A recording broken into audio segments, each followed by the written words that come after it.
Hello my YouTube family, कैसे हो आप सब लोग। आज का वीडियो मैं बना रहा हूँ स्पार्क, अपना स्पार्क हो गया, उबर हो गया, लिफ्ट हो गया, और सबके ऊपर एक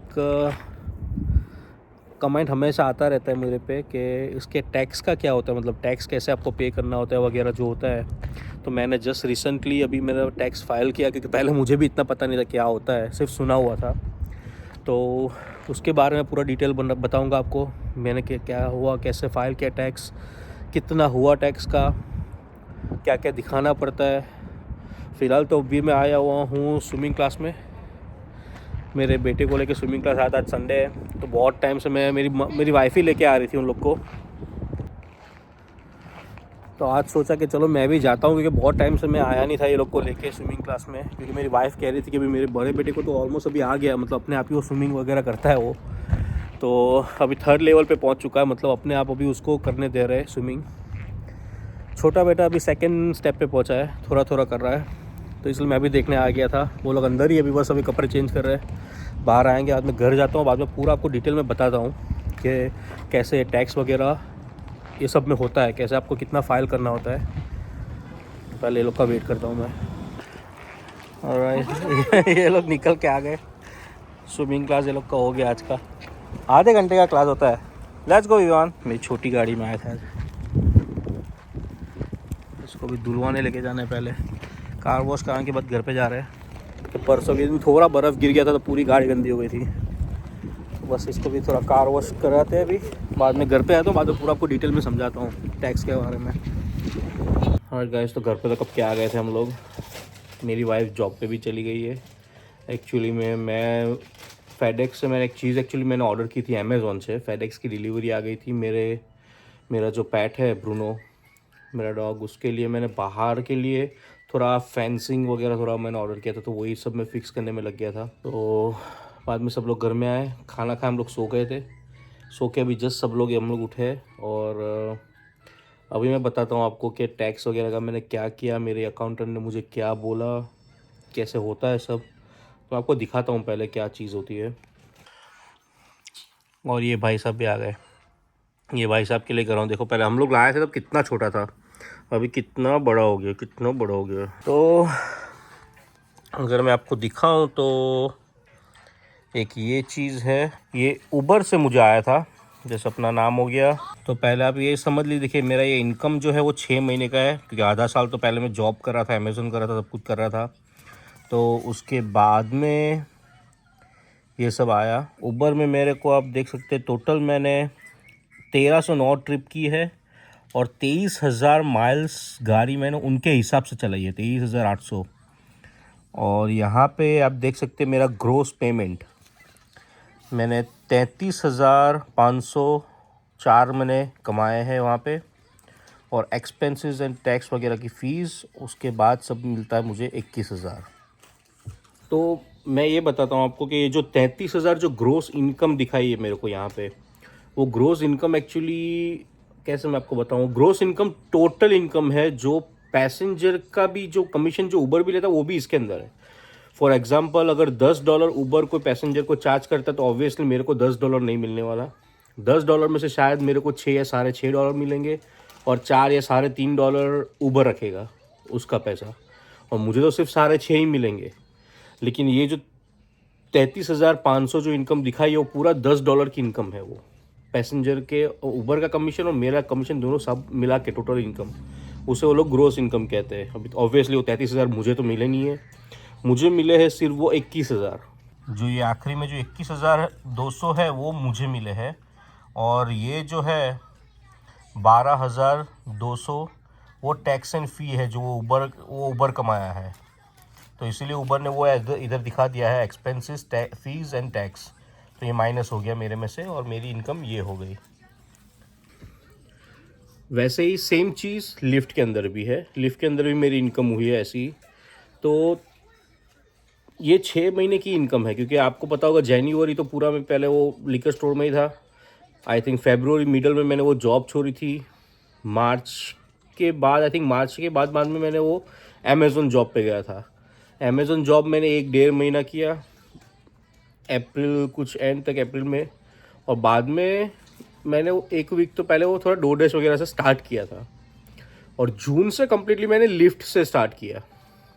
तो दोनों का भी 6 महीने का दोनों का इनकम मेरा हुआ है कुछ ऑलमोस्ट 45,000 ग्रोस इनकम, और वो निकाल दे उनका कमीशन वगैरह तो 30, 32, 33 के आसपास मेरा टोटल इनकम हुआ है। अभी मेरी अकाउंटेंट ने जो मुझे पूछा, जब मैं वहाँ पे गया तो ऑब्वियसली मेरे लिए पहले तो पहली बार था, तो मैंने उससे पूरा जाना क्या होता है, मैंने सब उसको पूछा, क्वेश्चन किया कि कैसे पे करना है, कैसे काउंट करते हो।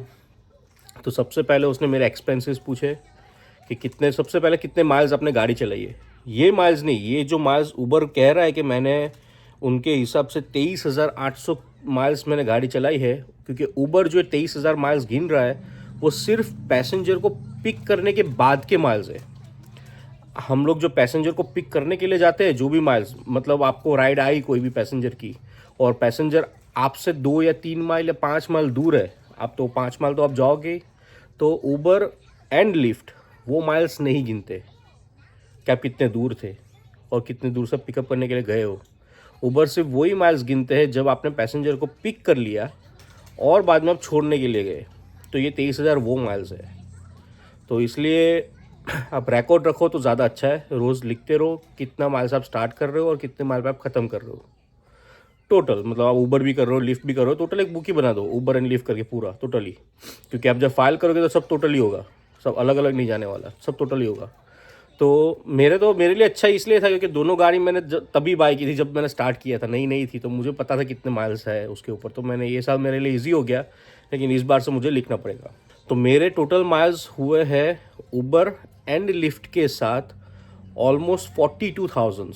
इनके हिसाब से सिर्फ 30,000 31,000 जैसा ही हुआ है, लेकिन और 11,000 माइल मैंने चलाए हैं लोगों को पिक करने के लिए। या तो फिर मैं जैसे इलिनॉइस जाता हूँ तो इलिनॉइस में मुझे राइड मिलती नहीं है, तो वापस तो मुझे आना पड़ता है 55 माइल्स। तो वो जितनी बार हुआ है वो सारे माइल्स, तो वो सब मैंने ऐसे ही घुमाई है गाड़ी। तो 42 माइल्स मेरा मेन एक्सपेंस है। तो अभी पेट्रोल की रिसिप्ट कुछ मायने नहीं रखती, उसने बोला पेट्रोल की रिसिप्ट की ज़रूरत नहीं है, जो ये आपके माइल्स है उसके ऊपर से ही आपको वो लोग अप्रोक्सीमेटली 59 सेंट, मतलब 0.59 सेंट यहाँ पे कहते हैं, डॉलर ही मतलब सेंट कहते हैं, पैसा जो कहते हैं, वो पर माइल गिना जाता है, आपको डिस्काउंट दिया जाता है, पेट्रोल का वो प्राइस दिया जाता है। तो 42,000 इंटू वो 59 सेंट मेरे जो कमाई है वो 30,000 33,000 जो भी मेरी कमाई हुई है टोटल, उसमें से वो माइनस हो जाएगा। तो फॉर एग्ज़ाम्पल जो भी 20-22 हज़ार या जो भी होता है वो उसमें से माइनस हो जाएगा। तो मेरी इनकम हो गई सिर्फ 10 से 12 हज़ार।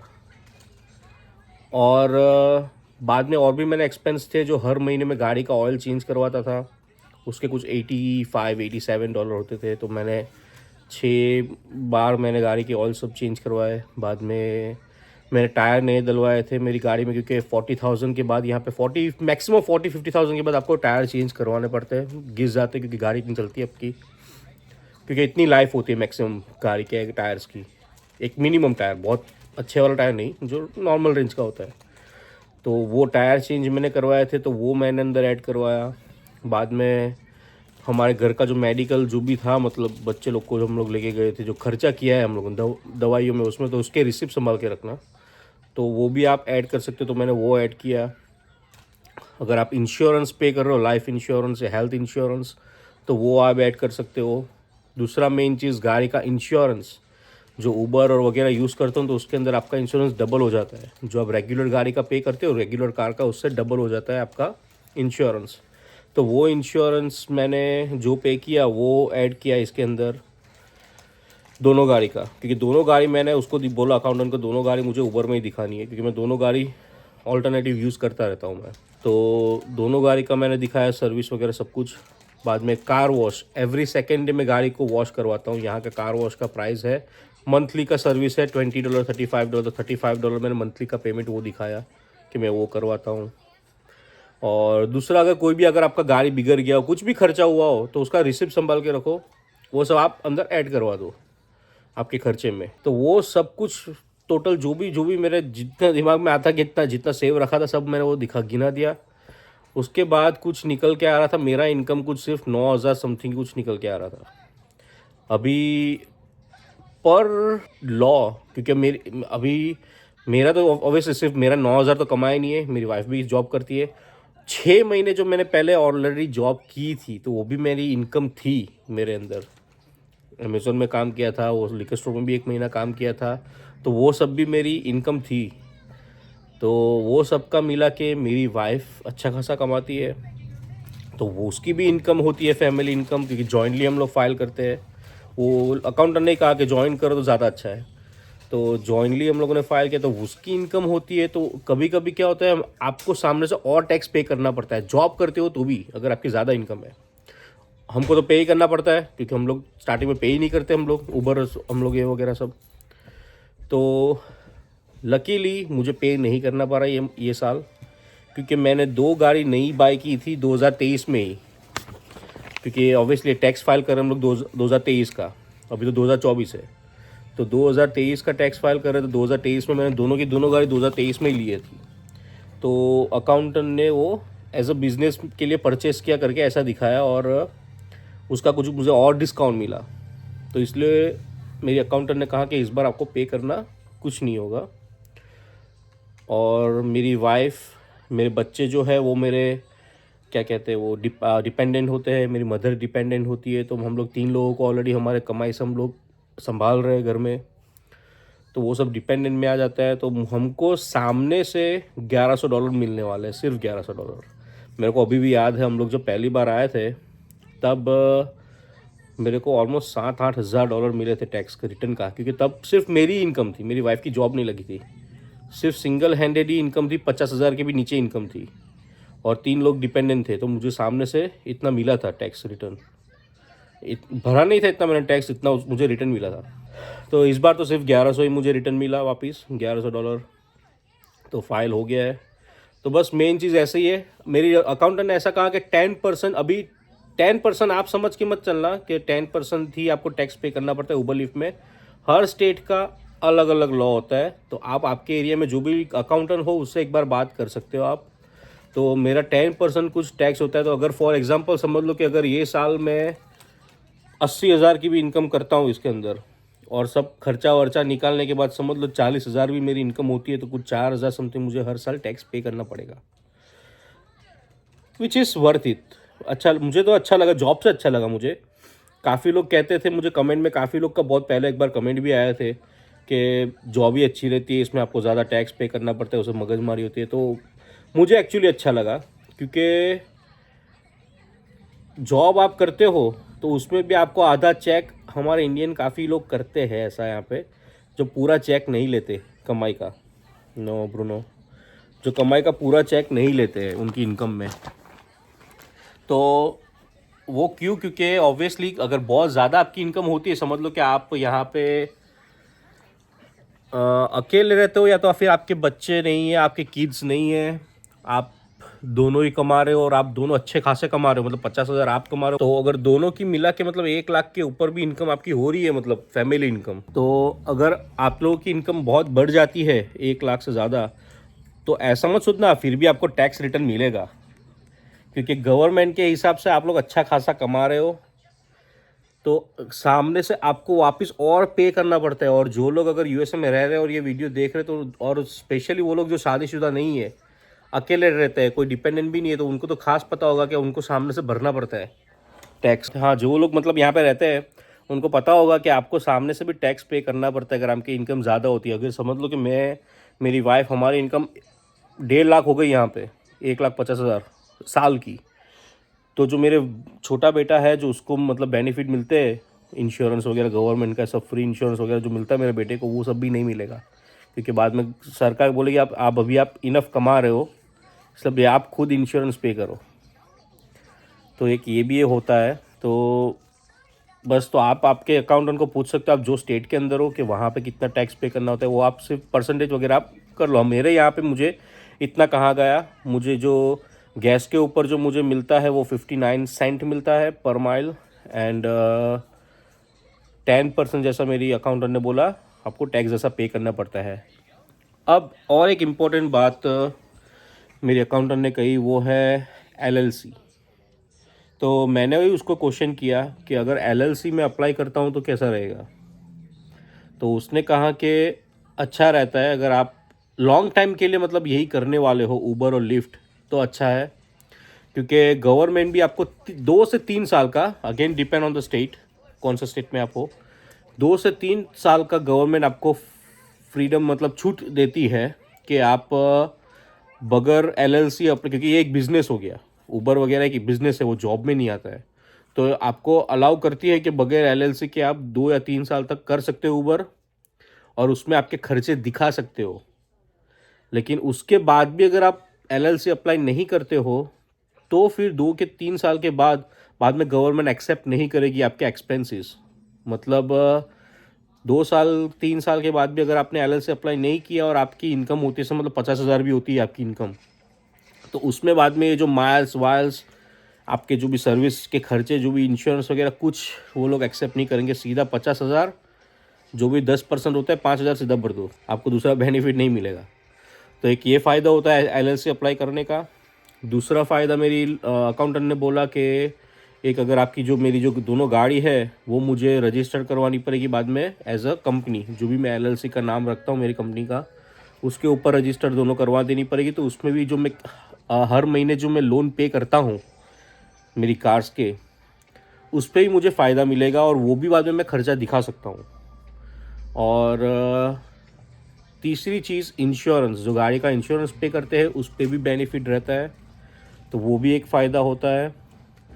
और चौथी चीज़, अगर फ्यूचर में आपको कोई प्रॉब्लम आया, एक्सीडेंट हो गया, आपके साथ पैसेंजर पीछे बैठा हुआ है, बाय चांस पैसेंजर आपको भी सू करता है कि आपकी वजह, तेरी वजह, गलती की वजह से एक्सीडेंट हुआ, तो मैं तेरे को 1 लाख 2 लाख का जुर्माना करता हूँ, पैसा नहीं है तो तेरा घर मेरे नाम पे कर दो, करके जो आपको कर सकता है, तो वो एक नहीं हो सकता। क्योंकि जो LLC मतलब आपकी कंपनी पे जो भी रजिस्टर होगा, जैसे आपकी एक गाड़ी हो गई या कुछ, शायद आपके वो LLC के नाम के अंदर अकाउंट में जो भी पैसे होंगे, शायद उससे ज़्यादा हद तक वो आपको कुछ ज़्यादा और शू नहीं कर सकता है, आपको आपके पर्सनल चीज़ों पे वो नहीं जा सकता है। तो वो भी एक फ़ायदा रहता है। इसलिए LLC अभी मैं सोच रहा हूँ, जैसे मेरा टैक्स रिटर्न आ जाएगा, 1100 आएंगे, उसके अंदर से ही मैं वो LLC भी अप्लाई कर दूँगा, क्योंकि उसकी भी फ़ीस होती है कुछ $300 से $500 के बीच में कुछ फ़ीस होती है, तो वो बाद में अप्लाई कर दूँगा LLC। और LLC अप्लाई करने के बाद आपको आपके स्पार्क, उबर, लिफ्ट, सबको आपको बताना पड़ेगा कि अभी आपकी LLC आपने अप्लाई किया है और आपकी कंपनी का ये नाम है। तो आपको जब एंड ऑफ द ईयर आपको वापस वो लोग टैक्स फॉर्म 1099 भेजेंगे, तो उसके ऊपर बाद में आपका नाम नहीं होगा, आपकी कंपनी का नाम होगा, उसके नाम से आपको टैक्स फाइल करना रहेगा नेक्स्ट ईयर। तो ये सब बात हुई, ये था टैक्स का पूरा चैप्टर। अगर आपको और भी कोई क्वेश्चन हो इसके अंदर तो आप मुझे मैसेज कर सकते हो, क्योंकि मुझे भी पहले पता नहीं था टैक्स का क्या सिचुएशन हो। आई नो मुझे काफ़ी लोगों का कमेंट भी आया था कि टैक्स का क्या इशू है। तो आपने जैसे देख लिया ऊबर की ऐसी ऐसी इनकम होती है। ये तो सिर्फ एक रफली उन्होंने इनकम दिखाया था, बाद में 1099 फॉर्म एक्चुअल मेरी अकाउंटेंट के पास है, वो मेरे को देगी कॉपी वापस। तो वो 1099 फॉर्म भी आता है, उसके अंदर सेम ही चीज़ होती है, आपकी इनकम ये वगैरह जो था वही होता है। और ये रफली एक एस्टिमेट था, तो ऐसा आपको आएगा, और बस ये हिसाब से काउंटिंग होती है। तो मुझे अच्छा लगा, क्योंकि जॉब में मेरी वाइफ, अगर आप समझ लो आप इतने ही पैसे कमाते हो, तो आप जॉब में भी इतना टैक्स तो आप पे कर ही रहे हो, कट होके ही आता है। और जॉब के अंदर फ़ायदा जो चीज़ का नहीं है वो है एक, ये जो आप खर्चे गिनाना वगैरह, मतलब आप गाड़ी की जो किस्त पे कर रहे हो, मैं जो लोन पे करता हूँ, इंश्योरेंस पे करता हूँ, गाड़ी की सर्विसिंग वगैरह, पैसे वैसे, ये आप कुछ नहीं गिना सकते उसके अंदर।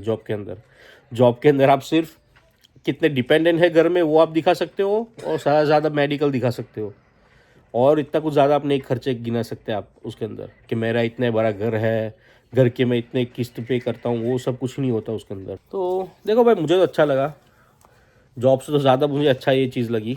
फ्यूचर में कभी कोई बिज़नेस करेंगे तो देखेंगे, वरना अभी तो ये काम ही मुझे ज़्यादा अच्छा लग रहा है।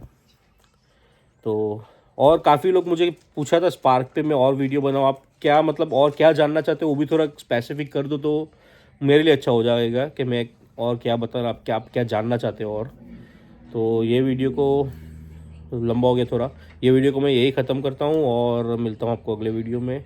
Take care guys, bye bye.